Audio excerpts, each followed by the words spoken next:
Hello, my friends, and welcome back to another episode of Egg Wars. Today, episode 8, as a matter of fact. I hope you're all doing well.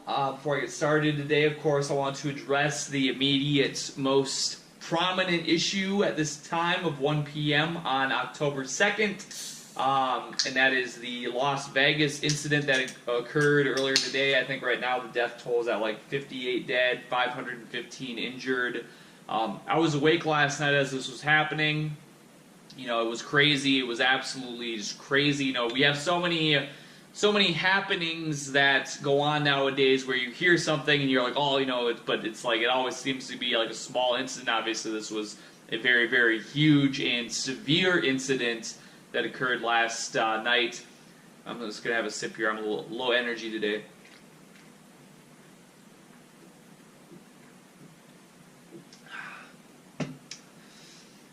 I was so low energy, in fact, that even though I was awake when this was occurring, I still ended up, even though I woke up at like 10 o'clock at night last night, because I slept like 14 hours, I got up, this was going on, and I was still so low energy, I ended up going back to sleep pretty much as it was going on. So at the time, you know, it really seemed like there was multiple, you know, perpetrators involved at the time, but I guess the story right now is that the 64-year-old guy is like the sole perpetrator. So I'm not really 100% sure on how I feel about that, to be honest. That seems a little bit, I mean, from what I was hearing last night of all the different multiple locations of things going down, I don't know, I'm sure they'll continue their investigation though at this point. Of course, I want to make sure to give my shout out, as always, to my boys, Arto, Producer Chris, Minister Random. Make sure you smash the motherfucking like button if you like these videos, and if you're not subscribed, you should do that as well. And speaking of such a huge incident, one of the topics that was proposed to me today to discuss was conspiracy theories. Now, if I was to discuss my take on a different bunch of conspiracy theories, I could make a different video for every single theory, which I might make more videos discussing other conspiracy theories maybe, but what I would really like to address first off, if I go down that path, is what sort of led me into the whole conspiracy realm to begin with, because not everybody, you know, I guess, really goes down that path. Some people think that if you utter a certain, you know, just a little bit of, well, you know, blah, blah, blah, they think you're a total nut job, they think you're a kook, so why don't we just start? I kind of thought about this a little bit, so let's take it back and try and maybe pinpoint some of these events in the last, you know, 20 years or so that maybe brought me to the sort of total fucking paranoid lunatic that I am today. So, I would say, you know, ever since I was a young kid, I always sort of had sort of beliefs, or, you know, I guess you could say beliefs, or in certain paranormal things, certain, you know, I guess that's the best way to put it. When I was a kid, I used to think that, you know, there was ghosts and spirits and stuff. I mean, I actually just spoke about my mother with this recently, because she mentioned something to me about my mental state, and she said, you know, when you were a kid, you used to always, you know, because I've been in therapy, counseling, and things like that ever since probably I was 5 years old, maybe. And she told me, she was like, you know, you used to tell these therapists that there was tornadoes going on inside your brain, you know, and you saw like ghosts and spirits and things like that, like, you know. And I remember this, like, when I was a kid, I remember like when I would go to bed, I felt like I was like seeing like spirits like inside my brain. It was, I don't know how best to describe it, but it was kind of weird. Or like I would see like ghosts and shit like on like, you know, like transposing themselves on the walls and ceiling and stuff. So ever since I was a kid, you know, I had sort of, you know, sort of this like belief in things that maybe were unusual or supernatural or whatever you want to say.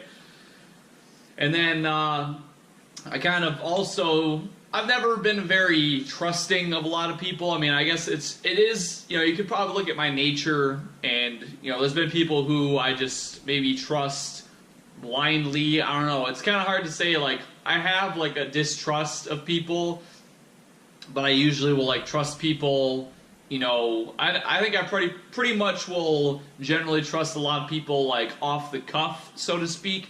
you know, it's hard for me to kind of be like distrusting right away, but usually what'll happen is if there's somebody who I'll extend them my the what's the word I'm looking for? To there's a phrase I'm trying to think of right now. The benefit of the doubt, yeah. So I'll give them the benefit of the doubt, but if anybody ever crosses me in like any way, shape, or form, even if it's just like a minor thing, because that's how I have to do it basically, is because like I don't know, I can't always tell if somebody's a good or a bad person right off the cuff. So like if I see them do a certain thing that like is like totally not good to me, then I'll kind of flip that switch on and be like, all right, I know you're not, I know I can't really trust you, I'm not, maybe we could have some, dealings, but I can't really trust you because you're like, so I gotta kind of keep an eye on how I interact with you and everything like that. So I kind of had sort of this distrust because, a lot of times growing up, I did not have a very good relationship with some of my teachers. Even when I was like a young kid, I had one teacher in particular who just went out of her way to really be a horrible, malicious bitch to me. Like, she just was always, because I had really bad speech impediment, this was when I was really young, so sometimes I would answer a question, I wouldn't even, like, say a word, I would just make a noise. This is so weird that I can remember this shit almost 20 years later, but I just remember I don't remember what the whole context was at the time, but I just remember she was calling on me for a question or whatever, and she would do this because she, like, she wanted to say something to me about my speech impediment, and I remember she said, what's the answer to this, and I was just like, yeah, I just made like this weird like noise that wasn't even a word, and she fucking just like reprimanded me so hard in front of the class. She was just a horrible person and made me really, I didn't want to go to school. She was just always singling me out because she thought I don't know what she thought, but she just really, really hated me. And anyways, she ended up, I think, probably about maybe 10 years later or so. Well, 10 years, yeah, that sounds about right. Maybe 8, 9, 10 years later, she ended up getting cancer. And I was very, very happy. Unfortunately, it didn't kill her. I wish, maybe she's dead now, but I just remember she got cancer, and I was like, good. It couldn't have happened to a shittier piece of shit, so I was happy she got cancer. So that was another thing I never really, I was always sort of, and like, same thing growing up too, I was sort of a little shithead, maybe you could say. I was kind of a troublemaker. I was always getting into things. So there was sort of this distrust, sort of believing there was things out there that maybe, didn't have a lot of explanation, or like I wanted to find out what that explanation was maybe. There was certain things out there like that. But the first time I can really remember doing something, I guess would be probably when I was in 8th grade. I wrote a paper for one of my English classes. I can't remember what the hell we were supposed to be writing about, but basically I said, the moon landing was a hoax. It was a bunch of bullshit. It was a morale booster. It was to try and, it was related to the Cold War, whatever it was. I never really even revisited the moon landing conspiracy in a while, to be honest. But at the time, I was like, how are they filming the moon landing, and how was the lighting like this, and what, and blah blah blah. And there was reasoning behind it. It was a Cold War. It was a psyop thing, trying to, why haven't we been on the moon filming the moon since, and da da da. And my teacher for English class, he was also my homeroom teacher and my track coach at the time. And he really did not like me very much because I was the worst track person. I always placed last in all my events, so I was fucking up his track team. He hated me in homeroom because I was always, this is something that's been my whole life. I was very, very disorganized. So, like, I would come into homeroom class, and I would have, this is just, I'm trying to think back to how bad it really was. But usually I never did any homework ever, like, at all, typically. So I would just put in, we'd get a worksheet or whatever, and I'd put it into one of my folders in my binder or whatever, and it would, like, deteriorate as time went on because I would just fucking stuff until it was, like, totally, you could go back in, in, like, January, and I would have, like, assignments from September or something that I never even looked at and stuff like that. So he would get pissed off me because I'd come in, I was wearing the same clothes a lot. This was I mean, I kind of had sort of autistic things already that, you know, I didn't really, I had no awareness maybe of like, you know, I bathed every day, I brushed my teeth every day, I did all that, but like, you know, it was nothing to me to just wear the same clothes a lot. So, I don't know, I probably just looked like shit, you know, I had my hair real long, and usually it was in my face or whatever, it's kind of whatever. I probably just looked like a fucking, you know, just a fucking autistic, retarded piece of shit with my goddamn, I'm trying to remember, was one of the years too, I didn't write it on there, but somebody wrote a bunch of Nazi imagery on my binder, and I just kept on using it anyway. Somebody helped me like put like a Sharpie over it to kind of like try and, but you could still like see the lines. You know, if you like held it up to the light, it would be like, you know, it might not look all black, but then it kind of had like the indentations of like swastikas and lightning bolts and shit in there. So that probably didn't help either. But so, anyways, I put out this paper and I was like, you know, I sourced it, you know, but obviously I was sourcing, you know, these like fucking conspiracy sites at the time or whatever, you know. I didn't use Wikipedia. I used, you know, the guys' websites who were like, you know, people who were putting out these theories. And he gave me like a D on it, and he's like, this is a bunch of nonsense. This is, you know, don't report this stuff. Don't look at these sites. These are fake. You know, this is all fake. You know, they're all full of nonsense. This is Photoshop. Don't ever report off these goddamn fake websites. And I'm like, oh, okay, you know. I just didn't like to do it anyway, so I'm like, fuck it, I didn't really care. But that was probably my first real, like, foray, so to speak. And also at the time, you know, mid-2000s or whatever, shout out to Weave, you know, the GNAA. You know, it was a popular, especially once I got probably my freshman year of high school, because we were trolling a lot at that time. You know, we'd like to just go and cause a lot of havoc. So, you know, I'm trying to remember what we did, but there was something to do with the whole, you know, Jews did 9/11 meme that, you know, was like associated with the GNAA at the time. There was some sort of intertwining there that I can't exactly recall at this off the top of the head. But, you know, we were getting fed, you know, that was like a thing that was feeding us or whatever.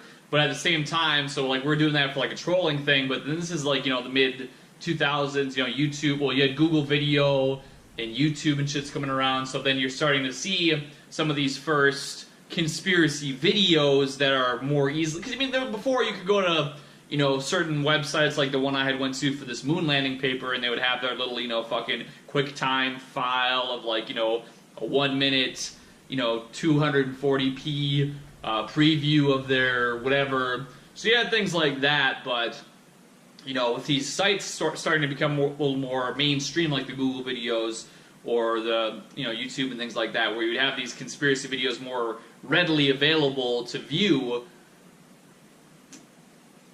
that was where I was starting to see some of the shit for the first time as well. And I think, you know, I watched some of these like 9/11 documentaries and stuff, you know, like maybe 2007, 2008. But once again, you know, pretty much like 2008, 2009, 2010, you know, that was pretty much, I didn't give a fuck about anything besides World of Warcraft and maybe Phantasy Star Online or whatever else. You know, that was pretty much all I cared about at the time. So I sort of just, you know, the guys who I'd hung out with, they were incarcerated. I didn't really hang out with anybody anymore. So those years are kind of just a black hole. But, you know, then in 2010, I'm trying to think, you know, I listened, well, probably the next thing would be, I had this sort of distrust for authority. I kind of just didn't believe, like, a lot of shit I heard. I kind of just, you know, whatever. I was just kind of doing my own thing. I didn't really want to buy into anybody's anything they were selling. But, you know, I listened to some, you know, conscious rap. And obviously I never bought into, like, you know, there was some shit that I bought into. Like, I just recall, like, in 2010, I think that's when it came out, 2010, 2009, some shit like that. There was a guy, fuck, I'm gonna look it up right now, actually, just to make sure I'm fact-checking this properly. Because was that Block McCloud? Yeah. See, I actually knew Block McCloud personally at one point, because this is like when I was in my when I was trying to be like a fucking hip hop producer, like after I was out of high school. I knew Black McCloud personally, but he released this song in 2010 with Vinny Paz, "End of Days," and this has like, you know, I guess I don't know, I can't remember. I think it was when I was in high school, or I was just getting out of high school, whenever it was. So this is a song that's like talking about all, you know, all this conspiracy shit, and that kind of was like around the time it was sort of setting the stage, because like a lot of these guys who I started associating with when I was trying to get some of my initial producer clout, you know, I was Mills the General, the 5-star general with the 5-star fitted cap, you know, I had all my fucking DITC shirt that I bought from whatever the hell that website is, undergroundhiphop.com or whatever. Yeah, I was the hot shit, you know. I was a hot conscious dude. But all these guys were like, you know, they would talk about like the Illuminati and shit, and like, so I started kind of, you know, just from starting to linking up with these guys on a business perspective, I started to link up with these guys, and like they were linking all this shit. And so I'm watching like David Icke or whatever the hell, Icke, I think it's his videos, which is, you know, that's like a bunch of fucking, you know, whatever.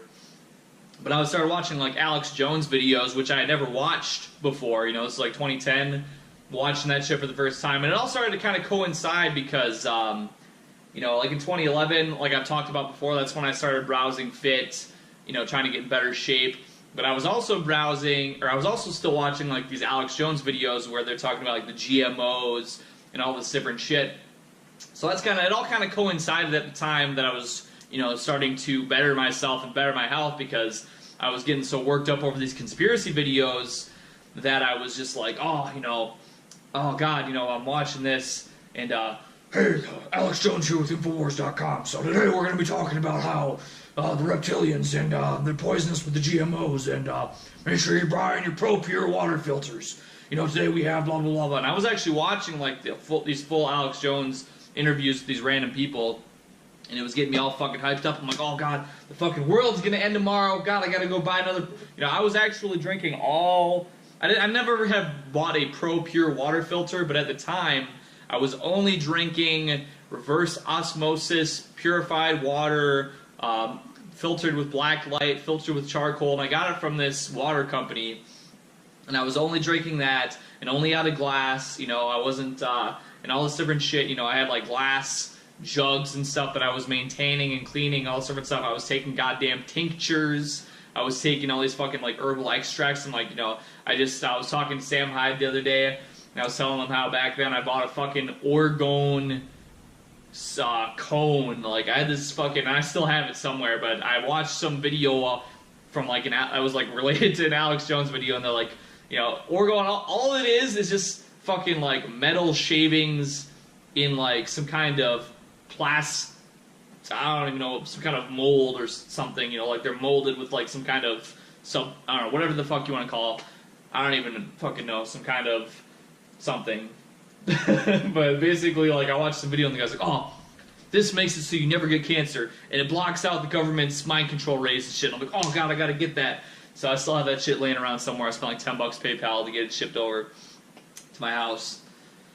Not my prouder days, but then in 2012, you know, I had been on this conspiracy shit, and I was like, oh, you know, the fucking reptilians are gonna ride a comet back to Earth, and they're gonna conquer the world, and whatever, you know, like the fucking whacked out sort of stuff. Because I'd been sort of steeped in this for a minute. But then 2012 comes around, and I start, you know, poll comes back. And at the time, like, I would still consider myself to have been more left-leaning at the time, because you know, I'm working for goddamn $7 an hour or whatever. I'm like, oh, you know, they fucking bailed out the banks, you know, where's my bailout? You know, I'm having to work this shitty job. You know, the rich, the rich are controlling everything. The rich are ruining this country. They're all corrupt. And so I was still kind of like on this more leftist shit at the time.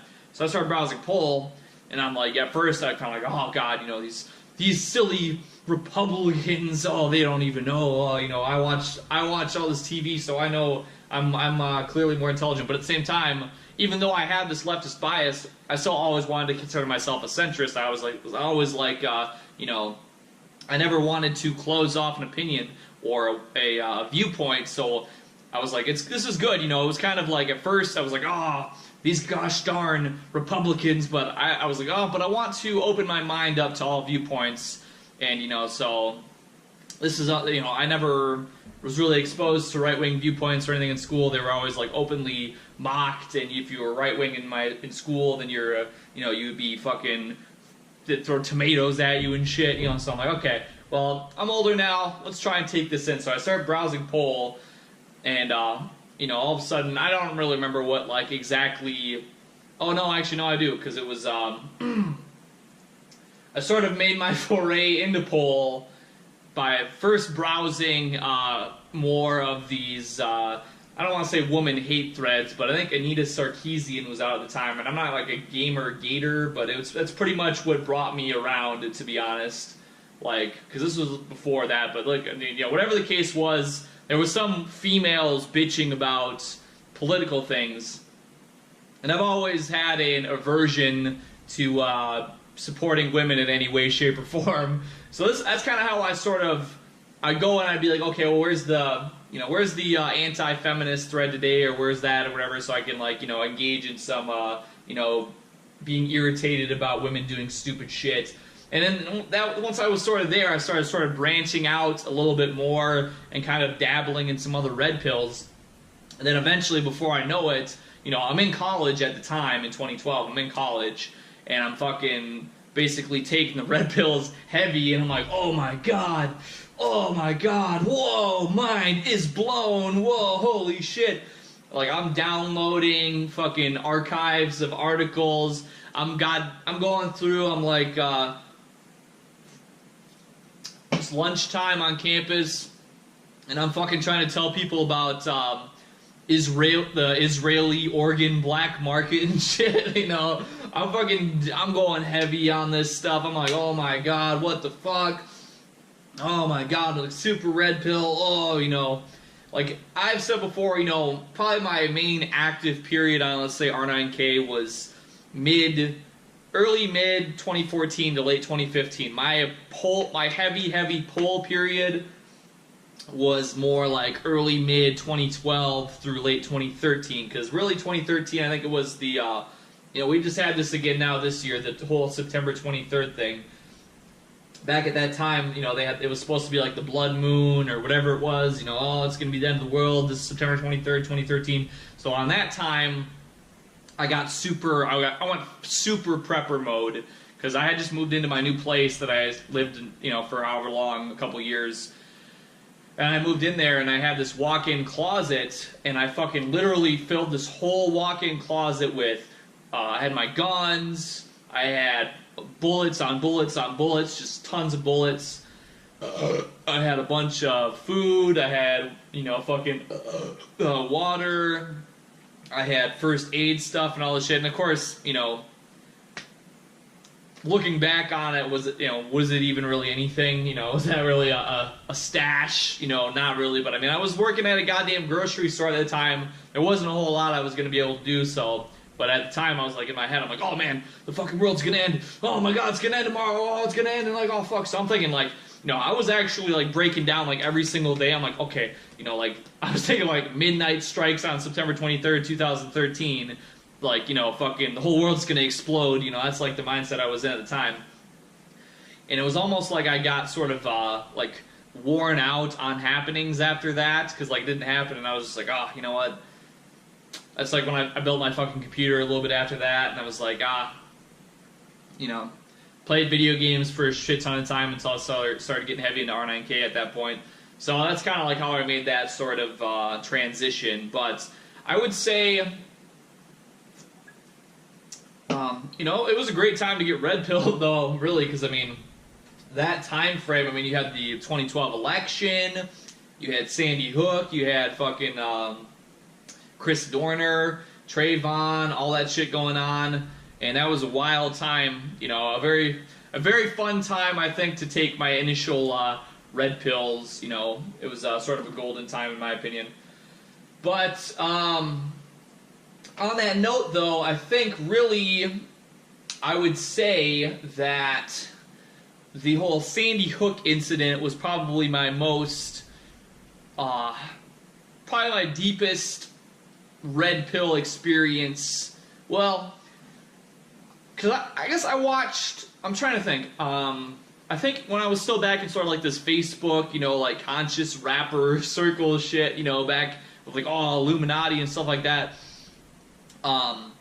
they talked about the Federal Reserve back then, though, so that was also one of my, probably my first initial really hard-hitting red pills was the whole Federal Reserve thing, and that just fucking, like, blew my mind. I'm like, how is this possible? Like, this is sick, you know, this is totally fucked up. Why is this allowed, you know, and, like, that's, like, you know, that was, like, one thing. But then when the Sandy Hook happened, you know, I took a lot of issue, you know, with shit that was going on. There was a lot of very strange things. But really what sealed the deal for me on the whole thing was, you know, the whole just, like, bulldozing the entire school after it happened. Like, oh, this hurts us too much to see this school, so we're just going to totally bulldoze it and, you know, ignore that his death, that Adam Lance's death certificate mark that he died before it even happened, or you know, that it was likely just a cover-up or a potential cover-up for child trafficking, you know, that these children might have just been, you know, taken in or taken as in like this child trafficking ring, and you know, these pictures of you know, these politicians with like survivors and they're fucking like touching up all on these kids weird, all this different shit like that. I mean, plenty of theories, but that was one of my first things, because once again, I was in college at the time, so I'm like super, like, oh my god, red pill every single day, like, fuck, where's the new red pills today? I gotta take some more red pills today. Just going in and really, like, just absorbing this shit. I mean, I guess you could say I've never been the most mentally stable person to begin with, so maybe I had, like, a predisposition to, like, absorbing, you know, a bunch of shit and like, oh, you know, getting all like, woo, about it. But I guess that's kind of how I got to where I am today, of, you know, of different things. I always just, you know, from when I was a kid, I had some unusual beliefs, and then I kind of like I never believed like a lot of stuff I was told, and I just wanted to learn more, and I eventually just learned more and more and more, to the point that it almost drove me out of my fucking mind. Maybe it did, maybe I am just crazy now, I don't know. But I have stepped it down a couple levels as far as the real, like, ooh, you know, that it used to be, you know, 4 or 5 years ago, because I just, you know, I haven't really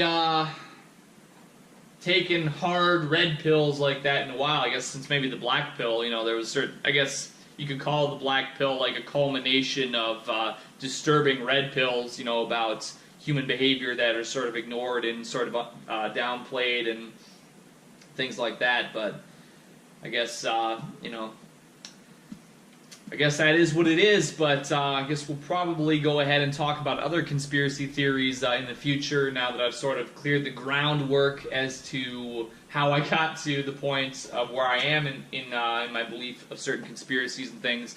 But to round off today, while we still got about 5 minutes left here before I want to stop, I want to just go on a little rant about video games. Now, video games, you know, I've been sort of a little bit down lately. You know, pretty much the only time I'm getting out of bed is to film EggWars and to, you know, get it rendered, uploaded, all that stuff, which usually takes about probably 4 or 5 hours or whatever, you know, to do all that. But, you know, I'm trying to establish other reasons why I want to get out of bed and do things. So, you know, games, you know, cool. That's something. I've been playing a lot of one-way heroics over the last however long. You know, that was like something I've been playing over the last month. But I was like, you know, just not really seeming to find a lot of stuff on Steam that's really, you know, making me interested. So I'm like, I'm going to go back to what I know is something that I've done in the past, which is phone games. Now, phone games are not really very good. They're not good in the way that your average actual video game is good. But what they are good for is being addictive in the way that you'll download a game and it'll be like, oh, you know, you gotta log in every day for, you know, however long, 7 days, and you get the super cool item, and you get the super special thing, or the first, you know, 48 hours, you get double XP since you create your account, or whatever the case is. So I'm like, okay, you know, I know that's probably going to work out pretty good. So, so I get back on and I'm looking through shit. And there was a game that I found yesterday called, fuck, I can't remember what it is now because I already deleted it. But it was Crash something, and it was like this basically simple sort of puzzle type game, but I really liked the art design of it. So like the gameplay was really just nothing, but the art design and a lot of stuff like that was appealing to me, so I started playing it, and I played it for like a day, and then all of a sudden it started crashing, which I thought was kind of ironic since the camera was like Crash Panic, I think is what it was called, and like I couldn't open it anymore. And I was just like, oh, really got on my nerves last night, and I ended up just fucking... That was also part of why I went to sleep during the happening, was because this is when, like, the game started to not work. And I was like, god damn it, you know. Having flashbacks of Chain Chronicle getting deleted off the store. The fucking... But it's still in Japan, though, and that's probably what I'm going to end up doing is going back onto my JP Google Play account and... looking at some of those games there, even though I can't tell what the fuck they say, they just tend to be more fun. I don't know, it's like, there's a few things that make me enjoy a game, and it's just like, you know, the art direction is very important to me. I like some weeby type of shit, I like some RPG type of shit, you know? That's why One Way Heroics is so appealing to me. I mean, it's been out for years, I got it for $1 like 4.5 years ago or whatever, you know? Whenever it came out. And it's like, you know, it has great art direction. It has like a good combination of like pixel with like some anime type stuff. It has, you know, some combat and some stats and some items and some things procedurally generated, different, you know, good music, all different kinds of enjoyable things. Really good story. Like, I just want something like that that has like some anime shit, some RPG shit, like good story, but that's like not, you know, it's a little bit lighter, maybe has some like multiplayer components. Like the game has, One Way Heroics has multiplayer components in the sense that, you know, when you're in a dimension, you know, like whatever the daily dimension might be, you can see the other players that are going through it, like list their names and where they're at and if they got killed by something or how much gold they have and things like that. You know, you might not actually be playing with them, but... You know, I think if we could take something like a One Way Heroics in that sort of sense and give it like an extra, you know, maybe like a lobby area where people could like run around and talk to each other. I don't know, man. The hunt continues on for a suitable game that I will enjoy. Maybe I'll log into my JP Google Play account today. Maybe I'll find some other... I mean, I could play Chain Chronicle on there again, too, but I mean... the story of that game was a big part of why I enjoyed it, and of course it's all in Japanese in that regard, so I wouldn't be able to quite enjoy it as much, but hopefully we'll figure something out. If there's a certain weeby RPG type game you've been playing lately that you're like, oh, you know, maybe it might be up my alley, you know, you can definitely go ahead and comment that down below. I would be interested for sure. But we're down to the last like 40 seconds now here. I don't want this to split into 3 video files because that'll make an extra, probably like whatever long to render it. So in any case, thank you all very much for tuning in to another episode of Egg Wars. If there's any certain particular topic you think you'd really like to talk about or have me talk about, just let me know in the comments below. If you don't follow me on Twitter, if you do Twitter, check that out in the description. Otherwise, I think I'll probably just be seeing you guys tomorrow. Thanks again for tuning in. We'll catch you next time.